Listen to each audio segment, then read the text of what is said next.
fuerza a otra por medio de la fuerza física o moral a hacer algo en contra de su voluntad. Entonces, ahora, hablando sobre lo que es la violencia sexual, se dice que violencia sexual es cuando una persona, por medio de comentarios o insinuaciones sexuales, obliga a esa persona a hacer algo que no quiere o no está consentida por él.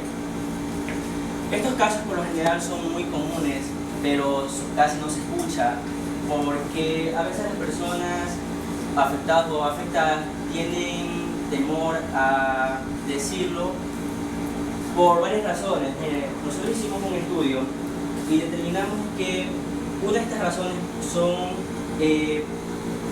temor a represalias. También tenemos una muy común que es por dependencia económica, o tenemos simplemente el qué dirán. A veces las personas callan por el qué dirán, por evitar problemas con la familia. Ahora, yo les diría sobre la violencia sexual que hicimos un estudio en el que se determinó que 1 de cada 11 niños y 1 de cada 4 niñas ha sufrido algún tipo de abuso sexual antes de cumplir los 18 años de edad. Ahora, haya hablado sobre lo que es la violencia sexual, vamos a lo que les voy a hablar sobre los delitos sexuales. Los delitos sexuales no es nada más que cuando una persona atenta contra la libertad de elegir con quién, cómo, cuándo y dónde tener una actividad sexual. Estos casos, por lo general, cualquier persona puede sufrir un abuso sexual, sea hombre o mujer, pero los niños, niñas y mujeres son las que pasan este tipo de agresión con más frecuencia. Ahora, dentro de este tema, tenemos una clasificación, que como principal tenemos lo que es el acoso sexual. El acoso sexual es un tipo de abuso sexual que consta cuando el agresor, por medio de comentarios o insinuaciones sexuales, consigue que la persona vaya y tenga una respuesta sexual no deseada. Por lo general, este tipo de delitos, el agresor se vale de su posición jerárquica, como por ejemplo tenemos lo que es el empleado es acosado por el jefe, o comúnmente, como la mayoría de los casos se ha escuchado, el típico jefe acosa a la secretaria, o simplemente el patrón acosa a la empleada doméstica. Otro subtema tenemos lo que es el atentado contra el pudor.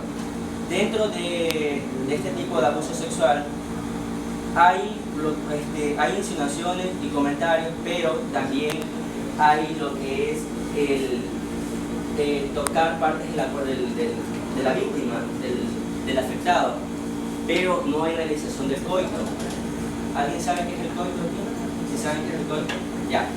Entonces, se diferencia de la violación. ¿Por qué? Porque no hay realización del coito. Este tipo de delito sexual está penado por la ley con prisión de 3 a 12 años y dependiendo de la gravedad del caso. Ahora voy a hablarles sobre lo que es la violación.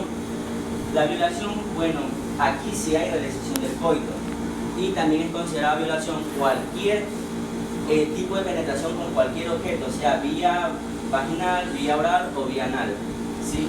Esta ley está penada con prisión de 8 a 12 años, y en caso de muerte de la víctima está penado de 12 a 16 años. Otro tipo de delito sexual es el estupro. ¿Han escuchado sobre ese tipo de delito sexual? No. Ya, se dice que ese tipo de delito sexual es cuando el agresor logra que la víctima dé su consentimiento para realizar un acto sexual, pero la víctima aquí accede por falta de madurez o falta de conocimiento sobre el tema. Entonces, es considerado delito sexual y está penado también por la ley, con una prisión de 3 meses a 5 años. Aquí es baja, pero también es penado por la ley. Ahora tengo como última recomendación, como última clasificación de lo que es delitos sexuales, perdón. Sí, sí. Ya, tenemos como último el estigma. El estigma, ¿has escuchado sobre ese delito sexual? No. Bueno, ese delito sexual está basado cuando el agresor tiene un parentesco familiar con la víctima. Ya, ese delito sexual también está penado por la ley con prisión de 3 años a 8 años. ¿Sí? Como ejemplo de este caso, tenemos cuando el agresor es, por ejemplo, el padrastro y la hijastra, hay un parentesco familiar ahí, o el típico caso del tío con la sobrina.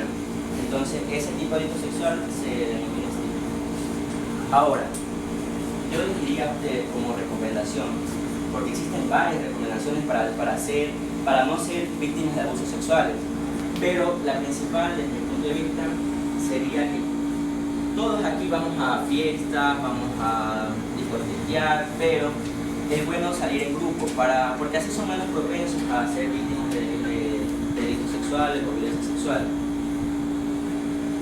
Ahora, finalizando mi tema, yo les voy a presentar a mi amigo, el psicólogo Andrés Montenegro, que va a hablar sobre la delincuencia juvenil. Gracias.